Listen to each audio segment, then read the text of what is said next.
Perhatikan gambar-gambar ini. Ini adalah sebuah jembatan di selatan Ukraina. Sebuah jembatan biasa digunakan oleh penduduk kota dan pasukan Ukraina. Sampai akhirnya,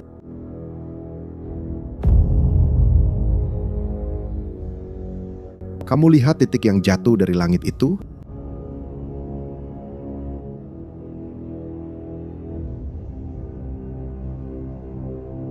Itu adalah bom FAB-3000.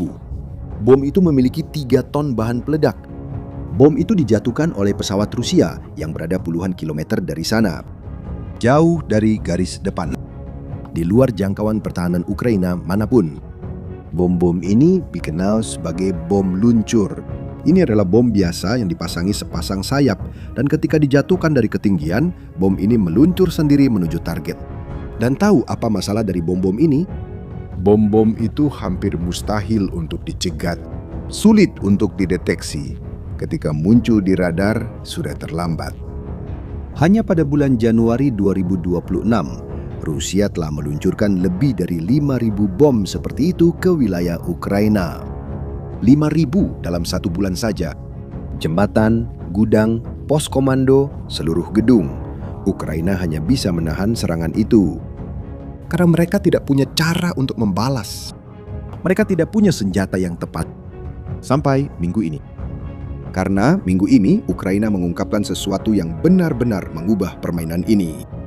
Untuk memahami besarnya apa yang baru saja diciptakan Ukraina, Anda harus terlebih dahulu memahami seberapa besar masalah yang telah mereka hadapi selama bertahun-tahun.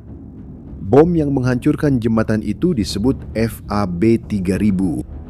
Tapi yang tidak banyak diketahui orang adalah bahwa FAB tidak dirancang pada era modern. Itu adalah bom Soviet dibuat pada tahun 1954. Sudah berusia lebih dari 70 tahun. Itu pada dasarnya adalah peninggalan Perang Dingin. Dan Rusia mengambil bom tua itu, memasang sepasang sayap lipat dan sistem pemandu satelit, lalu mengubahnya menjadi senjata presisi. Itu disebut kit UMPK. Ini sederhana, murah, dan berhasil dengan cara yang tidak diduga siapapun. Pikirkan baik-baik, FAB-500, salah satu versi yang lebih kecil, harganya hanya sebagian kecil dari harga rudal modern. Tapi bom ini membawa ratusan kilogram bahan peledak, dan dengan sayap, pesawat Rusia bisa menjatuhkannya dari jarak 40 hingga 100 km. Di luar jangkauan pertahanan udara Ukraina. Pesawatnya tidak pernah mendekati garis depan. Pesawat itu menjatuhkan bom, berbalik, lalu pulang. Bom itu meluncur sendiri menuju target. Tapi ada satu detail tentang bom-bom ini yang Rusia lebih suka tidak mengungkapkannya. Sistemnya tidak seakurat yang terlihat. Kit UMPK gagal jauh lebih sering daripada yang dibayangkan. Dan ketika gagal, bom-bom itu bisa jatuh di mana saja, termasuk di wilayah Rusia sendiri. Pada tahun 2024, Rusia secara tidak sengaja menjatuhkan setidaknya 165 bom tersebut di dalam perbatasan mereka sendiri. Pada tahun 2025, ada 143 lagi. Pada tahun 2026, tahun itu baru saja dimulai dan sudah ada lebih dari 20 kejadian yang tercatat. Bom 1 ton jatuh di ladang di halaman belakang di pinggiran kota-kota Rusia. Sebuah saluran Rusia yang terhubung dengan angkatan udara bahkan mengonfirmasi bahwa bom secara teratur jatuh di dalam kota Belgorod itu sendiri. Rusia menggunakan senjata yang bahkan tidak bisa mereka kendalikan sepenuhnya. Coba pikirkan, Rusia menjatuhkan bom ke rakyatnya sendiri dan mereka menyebutnya sebagai operasi militer khusus. Tapi itu tidak menghentikan kampanye tersebut tetap sangat menghancurkan bagi Ukraina. Hanya pada tahun 2025, intelijen Ukraina memperkirakan bahwa Rusia telah memproduksi 120.000 bom seperti itu. 120.000. Dalam pertempuran di Pokrovsk di bagian timur negara itu, pasukan Rusia bahkan menjatuhkan 450 bom per minggu di satu sektor garis depan saja. Menghancurkan posisi-posisi yang dibangun Ukraina selama berbulan-bulan. Di Zaporizhia pada Januari 2025, sebuah bom luncur tunggal menghantam sebuah fasilitas industri dan menewaskan 13 orang, serta melukai 122 orang. Itu adalah serangan paling mematikan terhadap warga sipil Ukraina dalam hampir 2 tahun terakhir. Di Kramatorsk, 3 bom FAB-250 menewaskan 5 warga sipil dan melukai 12 orang dalam satu hari. Di Kharkiv, kota terbesar kedua di Ukraina, serangan menjadi begitu sering sehingga sudah menjadi bagian dari kehidupan sehari-hari penduduknya. Dan di sini ada detail yang seharusnya membuat jauh lebih banyak orang terusik daripada sekarang. Ketika tim Ukraina menganalisis puing-puing bom tersebut, mereka menemukan komponen yang diproduksi oleh perusahaan-perusahaan barat. Chip dari Texas Instruments, komponen dari Intel, dan suku cadang dari perusahaan Irlandia bernama Tau Glass. Teknologi barat di dalam senjata Rusia digunakan untuk membunuh orang Ukraina. Seperti yang Anda lihat, sistem sanksi internasional penuh dengan celah, dan celah-celah ini menimbulkan dampak kemanusiaan yang sangat nyata. Misalnya, warga sipil di Zaporizhia yang harus menanggung akibatnya. Ini bukan ketidakmampuan, ini adalah sebuah pilihan. Dan pilihan seperti ini memiliki konsekuensi nyata bagi mereka yang menjadi sasaran bom itu. Namun, Ukraina tidak tinggal diam, menunggu dunia menyelesaikan masalah ini. Sementara bom-bom Rusia berjatuhan, sekelompok insinyur Ukraina bekerja dalam diam di suatu tempat di dalam negeri selama 17 bulan. Dan apa yang mereka ciptakan? Tidak ada seorang pun di Rusia yang mengira akan mendapati hal seperti ini di pihak seberang. Minggu lalu, Kementerian Pertahanan Ukraina dan program inovasi Brave One membuat pengumuman yang mengejutkan para analis militer.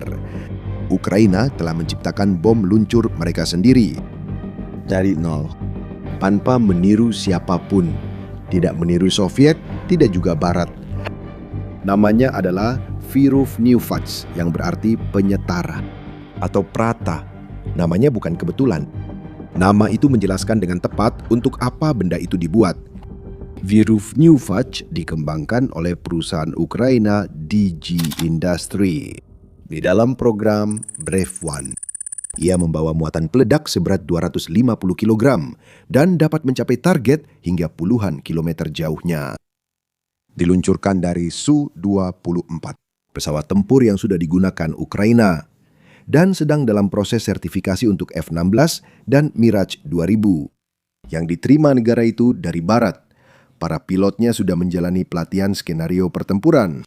Biayanya kira-kira 3 kali lebih murah dibandingkan JDAMIR Amerika. Itu adalah bom luncur yang Amerika Serikat berikan kepada Ukraina. Dan berbeda dengan FEB Rusia yang merupakan bom berusia 70 tahun dengan sayap yang ditempelkan. Viruvnyufats dirancang dari awal untuk perang ini dengan sistem pemandu presisi tinggi dan algoritma modern yang dikembangkan untuk tahan terhadap gangguan elektronik Rusia.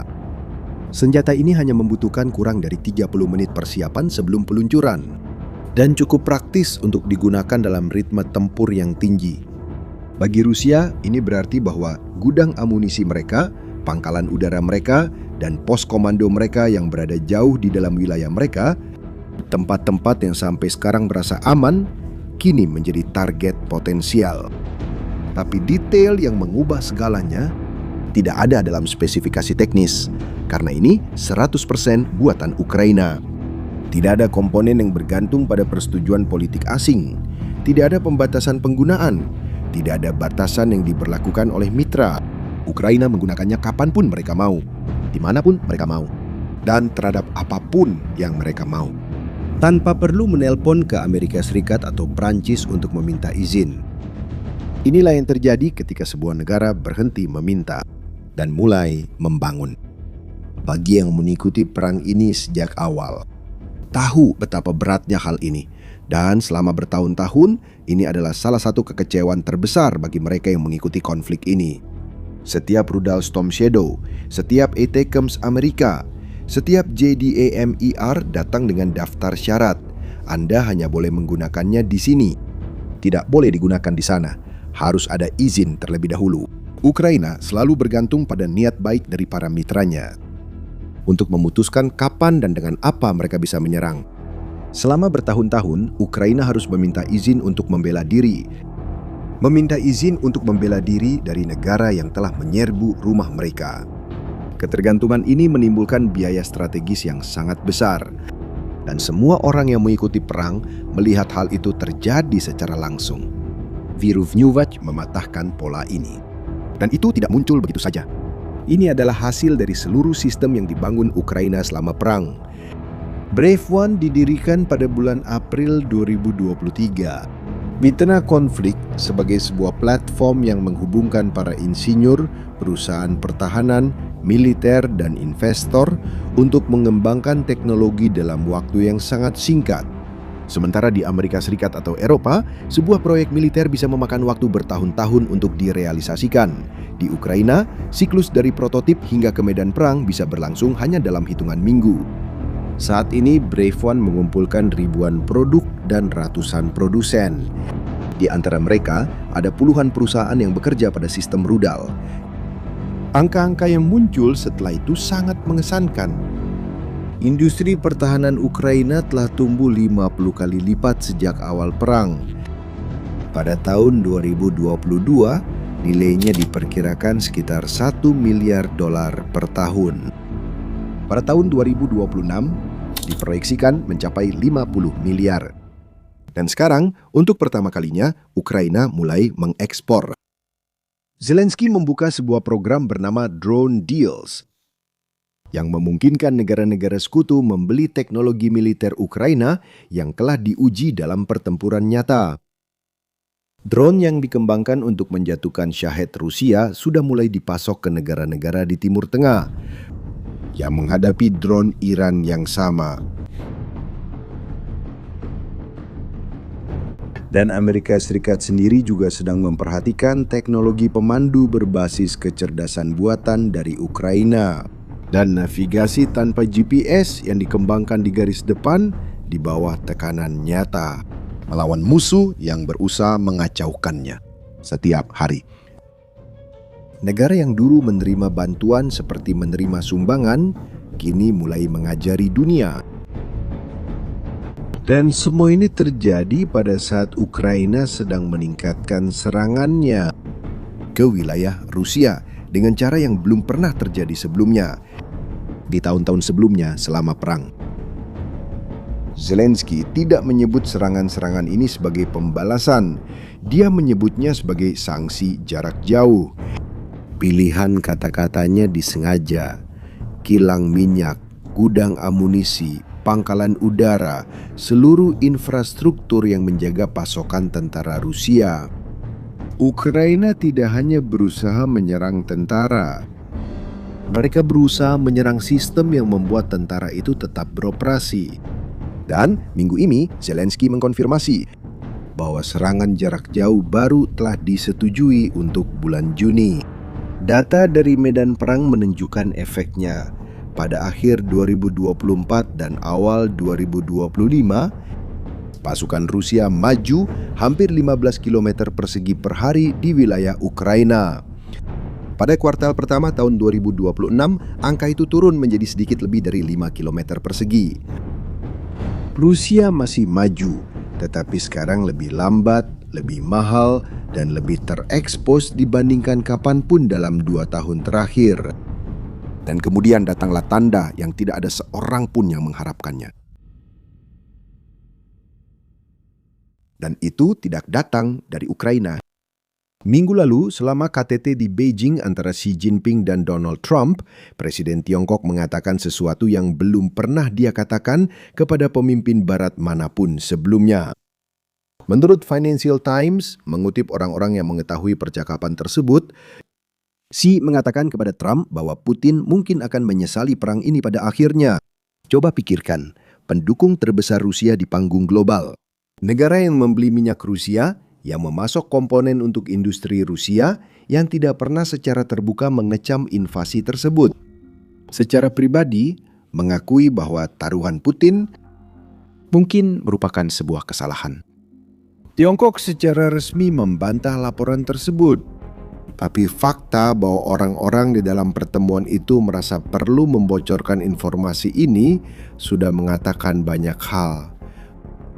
Ketika sekutu terpenting mulai menunjukkan keraguan secara pribadi, itu berarti ada sesuatu yang sangat salah bagi pihak yang sedang kalah. Ukraina tidak menunggu dunia menyelesaikan masalahnya. Mereka tidak berdiam diri menunggu kiriman senjata berikutnya tiba. Dalam waktu 17 bulan, di tengah negara yang sedang berperang, para insinyur Ukraina menciptakan senjata presisi yang tidak dimiliki Rusia. Mereka membangun industri pertahanan dari nol, dan mereka mulai mengekspor apa yang telah mereka pelajari. Rusia bertaruh bahwa Ukraina tidak akan mampu bertahan, dan mereka salah.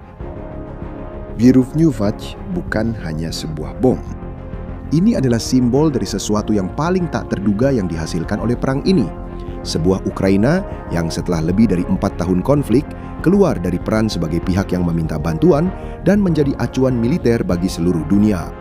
Pertanyaannya sederhana, apalagi yang akan perang ini ungkap tentang apa yang mampu dibangun Ukraina?